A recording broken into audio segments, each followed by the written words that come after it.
Hi there, welcome back to another quick and easy watercolor painting.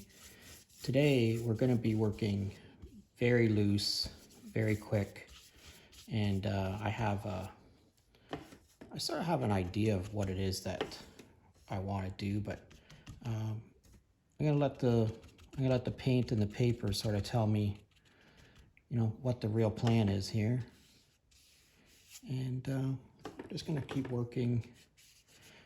Very quick, very loose, very intuitively, and picking up some Payne's gray here, and I'm just sort of touching it onto the page, and again letting the artwork sort of emerge without really too much of a plan. Just putting the color in. And letting the page tell me what it is that it wants. And when you work intuitively like this, I would say very few if any of the paintings turn out. This might be, I'm going to say today, this is probably the third or maybe in the fourth one that I've done, and I haven't had any turn out yet, but that's okay. I'm like I said, it's very intuitive, and I'm just sort of letting the page, the painting tell me what it is that it wants. And you can see I'm just letting the information sort of flow out of me and onto the page and seeing what we get. And I mean, got some pretty cool stuff going on there. That's all right. And the page has started to dry up a little bit across there, and I don't think I want it to dry up, so I'm going to touch this wet brush onto there and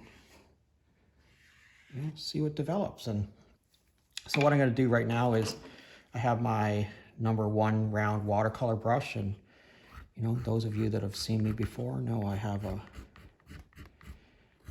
like using this. I like creating some scribe marks into this and just seeing how those can take off and become trees or bushes or whatever the case may be. Again, I'm going to go back to this 3/4 inch brush, and I'm going to pick up a whole bunch of Payne's gray just right out of the palette, and I'm going to just put it in here in a few places, tap it onto the page,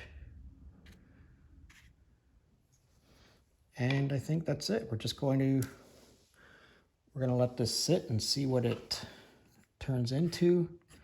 Might pull out of a few of these dark spots, and I'm just sort of having fun. I'm just allowing myself to have a little bit of fun with the artwork. And that's, if you can have fun with your artwork, that's a big part of art for me. I think honestly, the universe is telling me you need some blue, and I'm going to just touch a few places like this with a little bit of blue.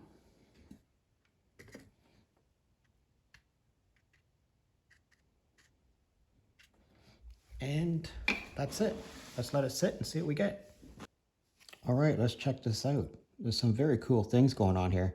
I'm glad I added this blue at the end because it really gives a good complement to this sort of red sienna that's in here. But look at what's happened here, how it sort of alludes to different trees, and these scribe marks have made really interesting connections to the ground. But look at what happens when you put the mat on it. Like just dropping the mat on it, it just changes it so much. I think probably something like that's probably the best. But yeah, I mean, it's just, I'm always amazed that, just putting a mat on there. Anyways, I'd love to hear from you. Let me know what you think about this in the comment section. I'd love to know where you're from. I hope you have an awesome day painting. Give this a try. let me know how it turns out for you. Thanks for watching, and we'll see you again next time.